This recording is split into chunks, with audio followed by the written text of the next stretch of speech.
नमस्कार, मैं रवीश कुमार। अरविंद केजरीवाल के केस में आज दिल्ली हाई कोर्ट ने अपना फैसला सुना दिया। केजरीवाल को राहत नहीं मिली। जस्टिस स्वर्णकांता शर्मा ने कहा कि केजरीवाल की याचिका में जमानत की मांग नहीं की गई थी, बल्कि गिरफ्तारी को अवैध ठहराने की मांग की गई थी। दिल्ली हाई कोर्ट की जस्टिस स्वर्णकांता शर्मा के सामने ही संजय सिंह का केस गया था, जहां उन्हें जमानत नहीं मिली। केजरीवाल उसी केस में जेल में हैं जिस केस में संजय सिंह को सुप्रीम कोर्ट ने जमानत दे दी। इसलिए हमारे आज के वीडियो में दोनों केस का संदर्भ आएगा ही। जस्टिस स्वर्णकांता शर्मा ने कहा कि कोर्ट के सामने ईडी ने जो दस्तावेज जमा किए हैं और उससे यह उजागर होता है कि केजरीवाल ने षड्यंत्र में हिस्सा लिया और उससे जो भी धन बना उसके इस्तेमाल और छिपाने में सक्रिय रूप से शामिल रहे। ईडी के केस से यह भी सामने आया कि वे इस पूरे प्रकरण में निजी तौर से भी और आम आदमी पार्टी के संयोजक के रूप में भी शामिल रहे। कोर्ट ने कहा कि हमारे सामने जो दस्तावेज रखे गए हैं उनसे यह पता चलता है कि इस केस में पंकज बंसल मामले में बताई गई कानूनी प्रक्रिया का पालन हुआ है। ट्रायल कोर्ट का ऑर्डर 2 लाइन का ऑर्डर नहीं है। ईडी के पास हवाला डीलर और गोवा चुनाव में आपके प्रत्याशी के बयान भी हैं, जिसने कहा है कि उसे गोवा चुनाव के लिए पैसा मिला था। इससे गोवा में भेजे गए पैसे की चेन पूरी हो रही है। कोर्ट ने कहा कि केजरीवाल की गिरफ्तारी न तो पीएमएलए कानून के सेक्शन के विरुद्ध है और न ही पंकज बंसल केस के। उनकी रिमांड को गैर कानूनी नहीं कहा जा सकता है। इस मामले में ईडी द्वारा केजरीवाल की गिरफ्तारी वैध है। यह कहते हुए कोर्ट ने केजरीवाल की गिरफ्तारी को चुनौती देने वाली याचिका खारिज कर दिया और रिमांड के आदेश को सही बता दिया। इसी आधार पर केजरीवाल के वकील अभिषेक मनु सिंघवी ने कोर्ट में चुनौती दी कि अवैध रूप से गिरफ्तारी हुई है, मगर जस्टिस स्वर्णकांता शर्मा ने गिरफ्तारी को वैध करार दिया। इसी फरवरी में जस्टिस स्वर्णकांता की कोर्ट में संजय सिंह की जमानत याचिका भी खारिज हो गई थी। बाद में उन्हें सुप्रीम कोर्ट से जमानत मिल गई। आगे बढ़ने से पहले यहां देखना चाहिए कि जस्टिस स्वर्णकांता शर्मा ने संजय सिंह के केस में क्या कहा था। अपने फैसले में उन्होंने लिखा है कि आबकारी नीति के मामले में ठोस बयान है, जिनसे पता चलता है कि संजय सिंह के लिए सर्वेश मिश्रा को 2 करोड़ रुपए दिए गए, वो भी उनके आधिकारिक निवास पर। यह इसलिए दिया गया ताकि सह आरोपियों के हक में आबकारी नीति को बदला जाए, जिससे उन्हें मुनाफा हो और उसमें से संजय सिंह को किकबैक मिले। इस स्टेज पर संजय सिंह की भूमिका से हम इनकार नहीं कर सकते हैं। जाहिर है तब भी भाजपा हाईकोर्ट के इस फैसले के बाद उत्साहित हो गई होगी और जब सुप्रीम कोर्ट से जमानत मिल गई तो कहने लगी कि जमानत है, फैसला नहीं। लेकिन जमानत इस आधार पर मिलती है संजय सिंह को कि ईडी संजय के खिलाफ कोई सबूत नहीं पेश कर पाई। केजरीवाल और संजय सिंह के मामले में दिल्ली हाईकोर्ट के फैसले को देखकर सहज रूप से जिज्ञासा तो होती ही है कि जिस संजय सिंह के केस में ईडी सुप्रीम कोर्ट में मनी ट्रेल का कोई सबूत पेश नहीं कर पाई, उसी केस में हाईकोर्ट ने ईडी के पेश किए गए सबूतों को महत्व दिया। 2 अदालतों के नजरिए में कितना अंतर है। आम आदमी पार्टी लगता है इस फैसले को लेकर तैयार थी, मगर उसे झटका तो लगा ही होगा। इसके बाद भी आम आदमी पार्टी आगे की राजनीतिक कार्रवाई में जुट गई है। यह पोस्टर बता रहा है कि पार्टी अब जेल का जवाब वोट के अभियान से देने में जुटी है। आपको याद होगा कि 27 मार्च की सुनवाई के समय जस्टिस शर्मा ने अंतरिम आदेश पास करने से इनकार कर दिया और कहा था कि 2 अप्रैल को ईडी के जवाब दाखिल करने के बाद ही इस पर विचार किया जाएगा। 3 अप्रैल को हाईकोर्ट में ईडी ने विस्तार से अपना पक्ष रखा, जिस पर हमारा वीडियो है, आप देख सकते हैं। और आज 9 अप्रैल को जस्टिस स्वर्णकांता शर्मा ने अपना फैसला सुना दिया। इससे पहले राउज एवेन्यू कोर्ट से केजरीवाल की जमानत खारिज हो चुकी है और वे 15 अप्रैल तक के लिए न्यायिक हिरासत में हैं। दिल्ली हाईकोर्ट ने उनकी गिरफ्तारी को अवैध मानने से इनकार कर दिया है। अरविंद केजरीवाल के वकील अभिषेक मनु सिंघवी ने अपना केस संविधान के बेसिक स्ट्रक्चर के उल्लंघन के आधार पर खड़ा किया था। कहा था कि यह संवैधानिक कार्रवाई है और राजनीतिक बदले से की गई है। ईडी ने केजरीवाल के मौलिक अधिकारों और मानवाधिकारों का बिना रोक टोक उल्लंघन किया है, लेकिन दिल्ली हाईकोर्ट ने कहा कि केजरीवाल की गिरफ्तारी मनी लॉन्ड्रिंग के तहत हुई है। उनकी गिरफ्तारी और रिमांड की समीक्षा केवल कानून के मुताबिक करनी होगी, ना कि चुनाव की टाइमिंग के हिसाब से। जस्टिस शर्मा ने कहा कि केजरीवाल को लोकसभा की तारीख की जानकारी रही होगी। यह नहीं कहा जा सकता है कि ईडी ने गिरफ्तारी का समय तय किया है। केजरीवाल ने इस आधार पर गिरफ्तारी को चुनौती दी है कि आम चुनावों से पहले उन्हें गिरफ्तार किया गया है। ईडी पर यह आरोप सही नहीं बैठता है। जज कानून से बंधे होते हैं, ना कि राजनीति से। फैसले कानून के सिद्धांतों पर दिए जाते हैं, ना कि राजनीतिक विचारधारा के आधार पर। कोर्ट राजनीति के क्षेत्र में नहीं जा सकता। राजनीति की बात प्रासंगिक नहीं है। मौजूदा केस केंद्र सरकार और केजरीवाल के बीच नहीं है, बल्कि केजरीवाल और ईडी के बीच है। कोर्ट को सजग रहना चाहिए कि वो किसी बाहरी कारक से प्रभावित ना हो। हमारा सरोकार संवैधानिक मर्यादा से है, ना कि राजनीतिक मर्यादा से।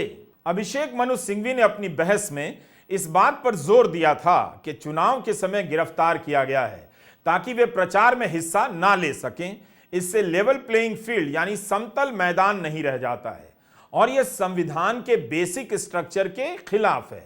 केजरीवाल की गिरफ्तारी के बाद कई पूर्व मुख्य चुनाव आयुक्तों ने कहा कि चुनाव आयोग को लेवल प्लेइंग फील्ड का ध्यान रखना चाहिए और जांच एजेंसियों को हिदायत देनी चाहिए।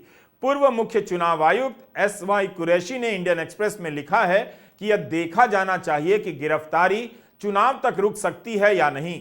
अगर टाली जा सकती है तो टाली जानी चाहिए। मगर दिल्ली हाई कोर्ट का कहना है कि लोकसभा चुनाव के समय गिरफ्तार करने से ईडी पर भेदभाव का आरोप नहीं ठहरता है। इसका बहुत ज्यादा दूरगामी और खतरनाक असर हो सकता है। एक तरह से यह फैसला या टिप्पणी ईडी को और आक्रामक होने की छूट देता है। यह कैसा चुनाव नजर आएगा कि विपक्ष के नेता जेल में होंगे और बीजेपी अकेली मैदान में दौड़ती नजर आएगी। अक्टूबर 2023 में संजय सिंह की गिरफ्तारी के खिलाफ चुनौती भी इसी कोर्ट से रिजेक्ट हुई थी। उस समय जस्टिस स्वर्णकांता शर्मा ने ईडी के बारे में कुछ कहा था कि बिना किसी सबूत के हम एक प्रतिष्ठित जांच एजेंसी के ऊपर राजनीतिक भेदभाव के आरोप नहीं लगा सकते हैं। इस एक एजेंसी की साख का सीधा असर देश के निष्पक्ष होने की प्रतिष्ठा से जुड़ा हुआ है। इस प्रीमियर एजेंसी से उम्मीद नहीं की जा सकती है कि वह जादूगर की तरह काम करे। उनके पास तकनीक है और जांच करने की श्रेष्ठ क्षमता है, तब भी किसी केस की जांच करने और सच्चाई तक पहुंचने में समय लगेगा। जस्टिस स्वर्णकांता शर्मा के फैसले में ईडी का जिक्र एक प्रतिष्ठित जांच एजेंसी के रूप में आता है, जिस पर यूं ही शक नहीं किया जा सकता। उस पर राजनीतिक भेदभाव के आरोप भी नहीं लगाए जा सकते। ईडी पर आरोप लगाने से भारत की साख पर धब्बा पहुंचता है। उनकी इस टिप्पणी की लंबे समय तक समीक्षा की जाती रहेगी। संजय सिंह उसी ईडी के केस में जेल से बाहर आए जिसे देश की प्रीमियर एजेंसी बताया गया, निष्पक्ष एजेंसी बताया गया। यही वो एजेंसी है जो सुप्रीम कोर्ट के सामने संजय सिंह के खिलाफ मनी ट्रेल का सबूत पेश नहीं कर पाई। संजय सिंह को जमानत मिल गई और जेल से बाहर आ गए। सुनवाई के दौरान जब सुप्रीम कोर्ट ने पूछ दिया कि आपके पास सबूत है तो रिकॉर्ड पर लाइए, अगर हमने उसमें खामियां पाई तो रिकॉर्ड पर दर्ज करेंगे और इसका असर ट्रायल की सुनवाई पर हो जाएगा। बस ईडी पीछे हट गई और सुप्रीम कोर्ट के सामने संजय सिंह की जमानत का विरोध नहीं कर पाई। आज अरविंद केजरीवाल को राहत तो नहीं मिली, लेकिन जस्टिस स्वर्णकांता शर्मा ने ईडी की प्रतिष्ठा और निष्पक्षता की बात कर उसके अन्य केस में ट्रैक रिकॉर्ड देखने का मौका हमें दे दिया है। क्या ईडी के काम करने का रिकॉर्ड इतना शानदार है, निष्पक्ष है, बेहतरीन है कि इसके काम पर सवाल नहीं किया जा सकता है, राजनीतिक भेदभाव के आरोप नहीं लगाए जा सकते हैं? तब फिर ईडी के उस रिकॉर्ड को हम कैसे देखें कि 2014 के बाद इसने जितने भी नेताओं के खिलाफ केस किए हैं, छापे मारे हैं, उनमें से 95% विपक्ष के नेताओं के खिलाफ हैं। क्या यह ईडी की निष्पक्षता का प्रमाण है? हम सभी ने बार बार देखा कि ईडी के छापे पड़ने के बाद कई विरोधी दल के नेता बीजेपी में चले गए, उसकी सहयोगी पार्टी में चले गए, मंत्री बन गए, सरकार का हिस्सा बन गए। उनके खिलाफ ईडी की कार्रवाई सुस्त हो गई। क्या यह ईडी की निष्पक्षता का प्रमाण है? क्या यह सब करना ईडी को इतना विश्वसनीय बना देता है? इस एजेंसी की प्रतिष्ठा का एक और उदाहरण आप देख सकते हैं जो एक दिन पहले यानी 8 अप्रैल का है। आपको याद होगा छत्तीसगढ़ में चुनाव होने वाले थे। आए दिन शराब घोटाले को लेकर ईडी के छापे पड़ते थे। बीजेपी उन छापों के बाद तुरंत ही तत्कालीन मुख्यमंत्री भूपेश बघेल से इस्तीफा मांगा करती थी। 8 अप्रैल को सुप्रीम कोर्ट ने छत्तीसगढ़ के शराब घोटाले के मामले में मनी लॉन्ड्रिंग का केस ही रद्द कर दिया। सुप्रीम कोर्ट के जस्टिस उज्जवल भुयन और जस्टिस अभय एस ओका की बेंच ने कहा कि ईडी ने जिस कथित षड्यंत्र के आधार पर शिकायत की थी उसमें आयकर कानून के तहत अपराध किया गया था, लेकिन मनी लॉन्ड्रिंग के तहत सूचीबद्ध जो अपराध है उसमें यह अपराध नहीं आता है। कोर्ट ने कहा कि प्रेडिकेट ऑफेंस है ही नहीं, इसलिए मनी लॉन्ड्रिंग का केस नहीं बनता है, यानी इसमें किसी भी प्रकार की लेन देन नहीं हुई है। कोर्ट ने कहा कि जब कोई प्रोसीड्स ऑफ क्राइम नहीं है तो जाहिर सी बात है मनी लॉन्ड्रिंग के सेक्शन 3 के तहत कोई अपराध नहीं बनता है। तो क्या यह मतलब हुआ कि ईडी जबरन पीएमएलए की धारा इस मामले में लगाई जा रही थी? याद कीजिए, केजरीवाल के केस में अभिषेक मनु सिंघवी ने कहा था कि पीएमएलए का कानून इतना सख्त है कि जमानत का मिलना मुश्किल हो जाता है, इसलिए उन बातों को ध्यान में रखकर गिरफ्तारी की जानी चाहिए। छत्तीसगढ़ मामले में ईडी ने जुलाई 2023 में रायपुर के पीएमएलए कोर्ट में अभियोजन पक्ष की शिकायत यानी चार्जशीट दायर की थी। इसमें दावा किया था कि 2019 से छत्तीसगढ़ में शुरू हुए कथित शराब घोटाले में 2161 करोड़ का भ्रष्टाचार हुआ है। ईडी का कहना था कि ये पैसे राज्य के खजाने में जाने चाहिए थे। इस मामले में पूर्व आईएएस अफसर अनिल टुटेजा, उनके बेटे और बिजनेसमैन अनवर ढेबर को आरोपी बताया गया। अनवर कांग्रेस नेता और रायपुर के मेयर एजाज ढेबर के भाई हैं।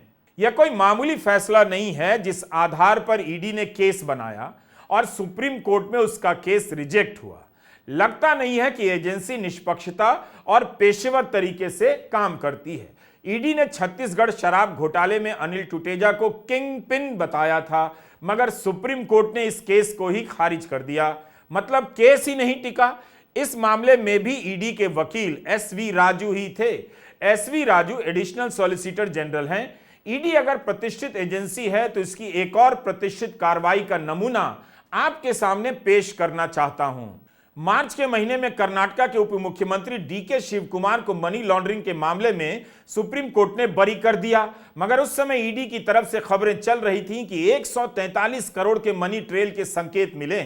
शिव कुमार और उनके साथियों पर मनी लॉन्ड्रिंग का मामला दर्ज किया गया था। विदेशों में शेल कंपनियां बनाने के आरोप लगे। अगस्त 2017 में डीके शिव कुमार और उनके 4 करीबियों के यहां आयकर विभाग के छापे पड़ने लग गए। दावा किया गया कि 8.5 करोड़ से अधिक की रकम जब्त हुई है। आयकर विभाग ने डीके शिव कुमार पर 41 लाख रुपए की टैक्स चोरी का आरोप लगाया और चार्जशीट दायर कर दिया। इसी केस में ईडी ने संज्ञान लिया और 2018 में मनी लॉन्ड्रिंग का केस दायर कर दिया। सितंबर 2019 में डीके शिव कुमार को गिरफ्तार कर लिया गया, तिहाड़ जेल में रखा गया। अक्टूबर 2019 में दिल्ली हाई कोर्ट ने डीके शिव कुमार को जमानत दे दी। अपनी गिरफ्तारी से पहले डीके शिव कुमार ने कर्नाटक हाई कोर्ट में ईडी के समन को चुनौती देते हुए याचिका दाखिल की थी। जुलाई 2019 में कर्नाटक में कांग्रेस की सरकार गिरा दी जाती है और येदियुरप्पा की सरकार बना दी जाती है। अगस्त 2019 में कर्नाटक हाई कोर्ट के जस्टिस अरविंद कुमार ने शिव कुमार की याचिका को खारिज कर दिया। करीब 2.5 साल बाद ईडी ने मई 2022 में चार्जशीट दायर की। 2023 में कर्नाटक में चुनाव होने वाले थे, तब कांग्रेस ने कहा कि राजनीतिक एजेंडे के तहत यह सब किया जा रहा है, जबकि उनकी गिरफ्तारी के 60 दिनों के भीतर ही चार्जशीट दायर हो जानी चाहिए थी। डीके शिव कुमार के खिलाफ इस प्रतिष्ठित जांच एजेंसी ने कितना फर्जी केस बनाया, मगर सुप्रीम कोर्ट के जस्टिस सूर्यकांत और जस्टिस केवी विश्वनाथ इस एजेंसी की प्रतिष्ठा से प्रभावित नहीं हुए, बल्कि इस एजेंसी की हरकत सामने से पकड़ ली और मनी लॉन्ड्रिंग का केस रद्द कर दिया। तो ऐसा नहीं है कि ईडी ने मनी लॉन्ड्रिंग का केस बना दिया है तो वह फर्जी नहीं होगा या कानून के सामने टिक ही जाएगा। संजय सिंह भी अपना केस दिल्ली हाई कोर्ट में हार गए थे। जस्टिस स्वर्णकांता शर्मा की बेंच का फैसला था। 2 अप्रैल को सुप्रीम कोर्ट से संजय सिंह को जमानत मिली। आज हाईकोर्ट में केजरीवाल के साथ वही हुआ जो संजय सिंह के साथ हुआ, मगर बीजेपी की प्रेस कॉन्फ्रेंस से लग रहा था कि उसके हाथ में कितना बड़ा मुद्दा लग गया है। हम ये बात साफ कहना चाहते हैं कि इंडिया अगेंस्ट करप्शन की अन्ना क्रांति से शुरू हुआ आंदोलन आज के में तब्दील हो गया है, यानी केजरी करप्शन क्रांति में तब्दील हो गया है। एक दशक के अंदर इतना बड़ा पराभव संभवतः भारत की राजनीति में कभी देखने को नहीं मिला होगा। और इसी के साथ एक बात और साफ हो गई है कि ये तथाकथित इंडी गठबंधन के नेताओं ने उसी रामलीला मैदान में जहां इंडिया अगेंस्ट करप्शन की क्रांति हुई थी, वहां जिस करप्शन को लेकर रैली की थी, अब साफ हो गया कि केजरीवाल जी विगत 30-35 वर्षों से जेल के अंदर बाहर जाने का जो क्रम चल रहा था, वो तमाम नेता श्री लालू प्रसाद यादव जी से लेके शिबू सोरेन जी से लेके डीएमके के नेता करुणानिधि कनिमोझी ए राजा से लेके अन्य नेताओं से रत्ती भर भी अलग नहीं है। कोर्ट ने आज बहुत स्पष्ट कहा है कि जो बयान दिए गए हैं वो कोर्ट के सामने दिए गए बयान है, तो वो पूरी तरीके से वैलिड है। और पुनः मैं कह रहा हूं, यही सब तो बातें कहते थे। अभी जो मैंने आपको ऑब्जर्वेशन सुनाया उसमें क्या है कि उनका कहना है कि they are having enough evidence, यानी पर्याप्त साक्ष्य और मटेरियल मौजूद है इस बात पर विश्वास करने के लिए कि वो इन्वॉल्व थे।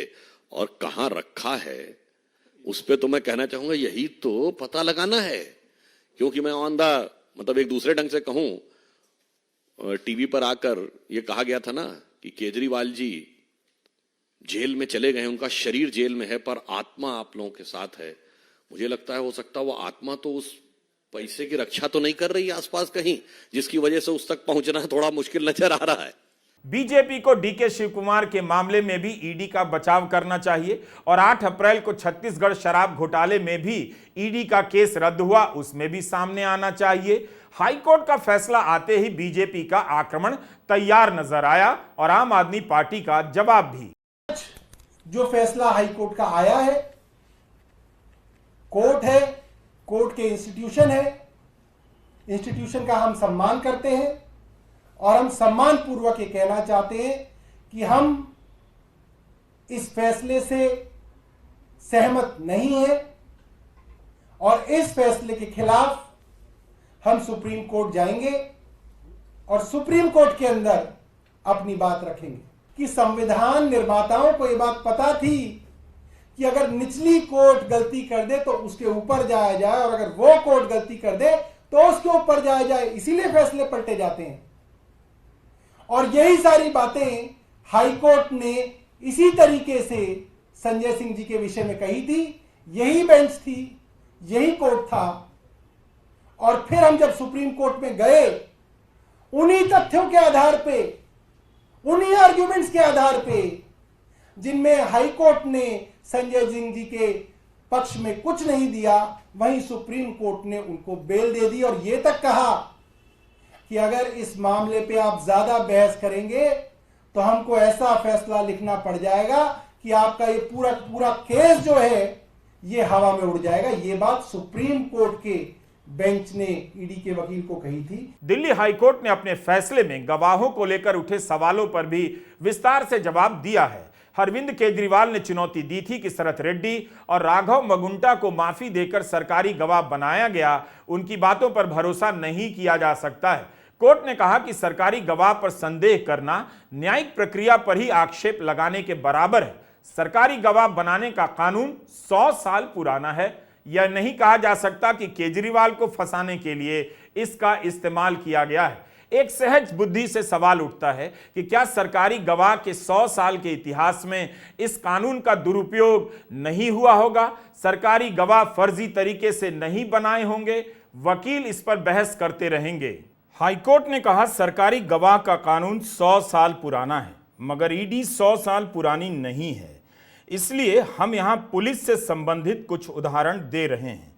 हमारा उदाहरण सरकारी गवाह को लेकर नहीं, मगर गवाह को लेकर है, जिससे सिस्टम का अंदाजा होता है। दिल्ली दंगों में कई गवाहों के बयान को कोर्ट ने ही विश्वसनीय नहीं माना। जून 2023 में कड़कड़डुमा कोर्ट के मेट्रोपॉलिटन मजिस्ट्रेट शिरीष अग्रवाल ने 4 मुसलमान व्यक्तियों को बरी करते हुए कहा था कि पुलिस ने गलत तरीके से शिकायतकर्ता को ही गवाह बताकर केस बनाया था। इस मामले में पुलिस के ही एक कांस्टेबल की गवाही ली गई। इस पर कोर्ट ने कहा कि पुलिस के गवाहों की यह प्रवृत्ति होती है कि वो पुलिस के केस की लाइन पर ही बोलते हैं। सन 2000 के स्वर्ण सिंह केस के फैसले में सुप्रीम कोर्ट ने कहा था कि परजरी यानी शपथ लेकर जानबूझकर झूठ बोलने का अपराध कोर्ट में एक जीवन शैली बन चुका है। इस रिपोर्ट में आर्टिकल 14 के सौरभ दास ने 15 महीनों में अलग अलग राज्यों में दिए गए कोर्ट के 5 फैसलों का अध्ययन कर दिखाया है कि किस तरह से पुलिस कोर्ट के सामने गलत और फर्जी सबूत पेश करती है। आर्टिकल 14 की वेबसाइट पर आप यह लेख पूरा पढ़ सकते हैं, मगर यह ध्यान रखिएगा कि ईडी और पुलिस में हमेशा अंतर होता है। फिर भी यह सवाल पूरी तरह वैध है कि क्या ईडी जिन्हें सरकारी गवाह बनाती है उन्हें संदेहों से ऊपर रखा जा सकता है। 1957 में सुप्रीम कोर्ट ने अपने एक फैसले में सरकारी गवाह यानी अप्रूवर को लेकर एक व्यवस्था दी कि सरकारी गवाह की बात को स्वीकार करने के लिए कुछ डबल टेस्ट करने होंगे। सबूत से पता चलना चाहिए कि गवाह पर भरोसा किया जा सकता है या नहीं। ये जो टेस्ट है वो सभी गवाहों पर लागू होगा, लेकिन कुछ खास केस में कमजोर या संदिग्ध सबूत हो सकते हैं, जैसे कि अप्रूवर के केस में। उसके लिए देखना होगा कि अप्रूवर के सबूत को और दूसरी तरह के साक्ष्यों के आधार पर जांचा जाना चाहिए। 2020 में सुप्रीम कोर्ट ने सोमा सुंदरम के केस में कहा था कि हम यह मानते हैं कि कोर्ट में एक प्रक्रिया विकसित हो चुकी है कि किसी आरोपी को सिर्फ उसके सह आरोपी के ऐसे साक्ष्य जिनका परीक्षण ना हो सके, सिर्फ उसी आधार पर दोषी ठहराना असुरक्षित होगा, यानी ठीक नहीं होगा। हम बस उदाहरण के तौर पर आप दर्शकों के सामने रख रहे हैं। हमारे लिए कहना उचित नहीं होगा कि अरविंद केजरीवाल के केस में सरकारी गवाह पर भरोसा करने के लिए जरूरी टेस्ट किए गए या नहीं। हम बस सामान्य जिज्ञासा के लिए पुराने केस का उदाहरण दे रहे हैं। न्याय की प्रक्रिया है और न्यायिक प्रक्रिया में कई बार विलंब होता है।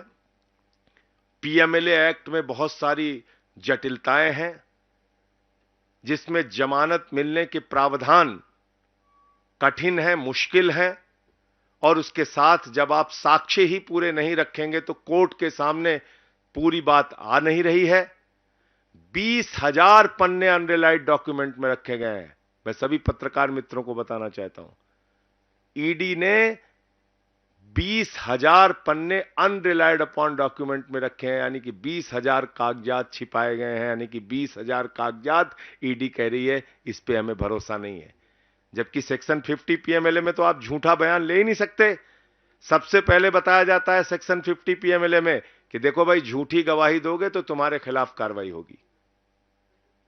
तो किसके खिलाफ कार्रवाई की? अगर 8 बयान किसी आदमी ने दिए और केजरीवाल जी का नाम नहीं लिया, और अचानक जैसे उसने केजरीवाल जी का नाम लिया उसको बेल मिल जा रही है, तो वो 8 बयान झूठे तो है नहीं, क्योंकि वो सेक्शन 50 में दर्ज है। उसको आपने क्यों छिपा लिया? 12 बयान शरद रेड्डी के होते हैं, और आप बताइए शरद रेड्डी 10 नवंबर को अरेस्ट हो रहा है और 15 नवंबर को बीजेपी को 5 करोड़ की रिश्वत दे रहा है, और अपनी गिरफ्तारी से लेकर रिहाई तक 55 करोड़ रुपए की रिश्वत बीजेपी को दे रहा है। उसकी जांच नहीं होगी। दिल्ली हाईकोर्ट ने कहा कि सरकारी गवाह के बयान की कॉपी और ईडी के दस्तावेज ट्रायल के चरण में दे दिए जाएंगे, मगर अभी वो समय नहीं आया है। आम आदमी पार्टी ने बार बार आरोप लगाया है कि राघव मगुंटा सरकारी गवाह बना बाहर आया, चुनाव प्रचार कर रहा है। राघव मगुंटा इन दिनों अपने पिता श्रीनिवासलू रेड्डी के लिए चुनाव प्रचार कर रहा है। रेड्डी टीडीपी से उम्मीदवार हैं और बीजेपी का गठबंधन है।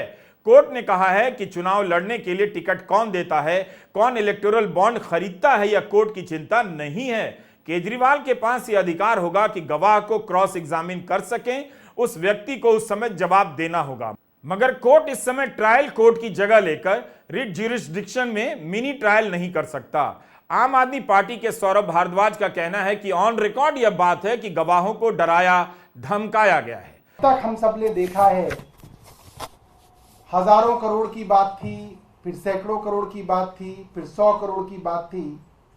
बातें तो करोड़ों की हो रही हैं, किसी भी जगह पे अब तक ईडी या सीबीआई को 1 रुपए की भी गैर कानूनी रिकवरी नहीं हुई, 1 रुपए की भी। ये अपने आप में बहुत बड़ी बात है। जब करोड़ों का हेरफेर हो और 1 रुपए की भी रिकवरी ना हो तो इस जांच के ऊपर बड़े सवाल खड़े होते हैं। कई गवाहों के बारे में बार बार कहा जा रहा है कि गवाहियां हैं। मैं आपको कुछ गवाहों के बारे में बताना चाहता हूं कि उनकी गवाही किस तरीके से ली गई। बार बार कोर्ट्स में ऑन रिकॉर्ड ये बात आई है कि गवाहों के ऊपर दबाव डाला गया, गवाहों को मारा गया, पीटा गया, डराया गया, धमकाया गया और उनके ऊपर यह दबाव बनाया गया कि वो अपनी पुरानी गवाही बदल के वो गवाही दें जो ईडी कह रही है, जो केंद्र सरकार की एजेंसी कह रही है, वो गवाही दें। और ये ऑन रिकॉर्ड है, ये मेरे एलिगेशन नहीं है, ये सब ऑन रिकॉर्ड है। जस्टिस स्वर्णकांता शर्मा ने अपने फैसले में लिखा है कि यह ईडी तय करेगी कि अरविंद केजरीवाल से कैसे पूछताछ करेगी, वीडियो कॉन्फ्रेंसिंग से या हिरासत में लेकर। आम आदमी और मुख्यमंत्री के लिए कानून अलग नहीं होंगे। ईडी के पास पर्याप्त साक्ष्य हैं जिनके आधार पर उसने केजरीवाल को गिरफ्तार किया है। केजरीवाल के जांच में शामिल नहीं होने से जो देरी हुई उसका असर उन पर भी पड़ा जो न्यायिक हिरासत में हैं। अरविंद केजरीवाल की गिरफ्तारी अवैध थी। अरविंद केजरीवाल अपना केस हार गए। कोर्ट ने कहा गिरफ्तारी वैध थी। मगर इस फैसले से, दिल्ली हाई कोर्ट के फैसले से ईडी को जो मेडल मिला है उस पर पब्लिक में बहस होती रहेगी। लोग उस मेडल की जांच करते रहेंगे, उठाकर देखते रहेंगे कि असली सोने का है या पानी चढ़ा है। नमस्कार, मैं रवीश कुमार।